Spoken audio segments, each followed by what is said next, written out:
Hi friend. The current situation in Kathmandu has become very bad. Even the Parliament and Prime Minister's house have been set on fire. Young people are protesting intensely on the streets. Money has been taken out of politicians' houses and blown into the air. Riots are happening all over the city. The government of Nepal has been shaken. The Prime Minister, KP Sharma, has resigned, and the entire cabinet is missing. The youth have claimed the whole city. Even five-star hotels have been set on fire. The youth say they are protesting against corruption. During this protest, more than 20 young people have been murdered so far. Houses of politicians have also been set on fire. The streets of Kathmandu are resembling a battlefield. Some reports suggest that KP Sharma has fled the country. This generation of youth is called Generation Z, meaning those born in 2000 who are now grown up. The youth say this protest is against the corruption that politicians and their children had been involved in. Another major reason for the protest was the ban on social media. But the question is, how did everything suddenly happen? Will it benefit or harm Nepal? To answer this, we have to go back a few days to September 8th, when people in Kathmandu were living their usual lives. The city was silent, but no one knew that this silence was just before a storm. Friends, more than 20% of Nepalese people live below the poverty line. According to corruption indices, Nepal ranks 107th. Social media is widely used in Nepal. For some time, the children of politicians started showcasing their lavish lifestyles on social media, which went viral. After that, the Gajendra Group launched a campaign against these politician children on social media, declaring an uprising against corruption on September 4th, 2025. I should tell you that the Gajendra Group doesn't have any leader who can direct the youth. It's just a social media group that has set the entire country on fire. That's why whoever has an idea is doing as they please.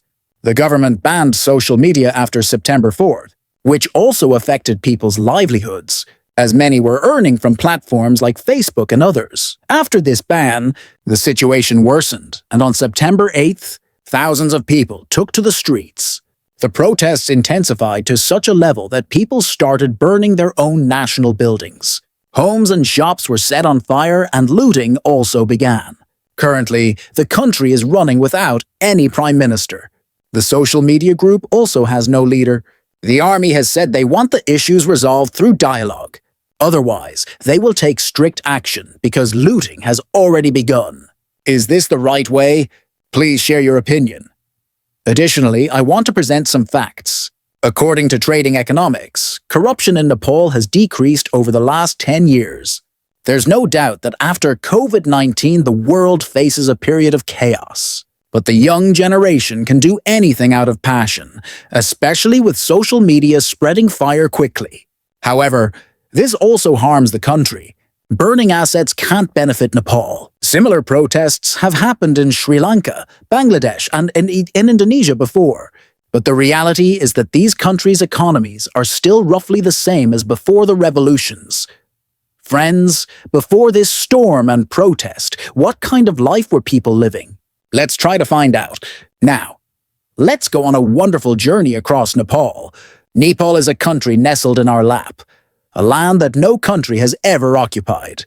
A large part of Nepal's economy depended on tourism. But after the protests, that might change for the worse. The official name of Nepal is Federal Democratic Republic of Nepal. It's a beautiful, mysterious mountain country in South Asia called the world's roof because Mount Everest, the highest peak in the world, is here. In Nepali, it's called Sagarmatha. The country is surrounded by the Himalayas, which protect it from all sides. Nepal's people are very hospitable, and they hold their culture dear.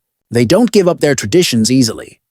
The population of Nepal is over 31.8 million, making it the 48th most populous country in the world.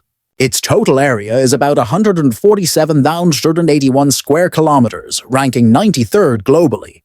The country is filled with history and natural beauty. The main language is Nepali, but there are 121 other languages spoken. Nepal is the only country in South Asia that has never been occupied or colonized. It has always remained independent. Even during British rule in India, Nepal remained free, thanks in large part to its Himalayan mountains which guard it on all sides. The people are very welcoming and they love their culture deeply. It's said that Gautama Buddha was born in the Lumbini area of Nepal, which is where Buddhism started. The capital city of Nepal is Kathmandu, the largest economic, political, and trading center. This city is set in a beautiful valley and is famous for its ancient architecture, historical buildings, and colorful life. It's called the heart of the Himalayas because from here you can see breathtaking views of the mountains. The city's history is thousands of years old. It has ancient temples and is known for being a major center of Buddhism. Nepal's GDP is around $43 billion, and the average annual income per person is about $500. Most people live a middle-class lifestyle here. Many are involved in agriculture, but tourism and religious activities also play a significant role. Nepal is one of those countries that has not celebrated its Independence Day because it never actually gained independence in the traditional sense. The people love their country very much. They believe it's better to sacrifice for their homeland than to betray it. You might have seen Nepal's flag, which is quite different from other countries' flags. It's made up of two triangles representing the Himalayas. Nepal's New Year begins on April 13th. The nation is home to many different ethnic groups, with the Chetri being the largest. Brahmins make up about 12%. People celebrate their weekly days off as holidays. Until 2007, Nepal was a monarchy, but in 2008, a parliamentary republic was established. According to reports, around $100,000 worth of tourists visit annually. Most tourists visit Kathmandu, the capital city. That's Kathmandu's beautiful airport.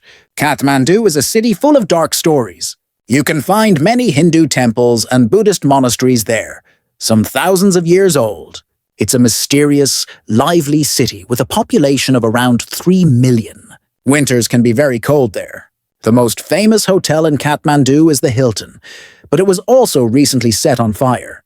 Anyone visiting Kathmandu usually visits Patan Square, which is a must-see. You can also stay in hotels here that showcase Nepal's rich culture. You will see ancient buildings and smell the history. The city has many small restaurants, and the locals understand and speak Hindi easily. Their language is very similar to Hindi. You will see huge crowds. The whole area is bustling with activity. Patan Durbar Square, also called Lalitpur, is a UNESCO World Heritage Site. It's filled with over 55 temples and was once the king's court. Narimtan Kathmandu is also home to many brightly colored buildings. The nightlife in Kathmandu is quite lively at night, with many people on the streets and lots of lights. You'll see people of Hindu, Buddhist, and Muslim faiths, and halal food shops are common. Freedom of religion is protected here. Do you know that 8 of the world's 10 tallest mountains are in Nepal?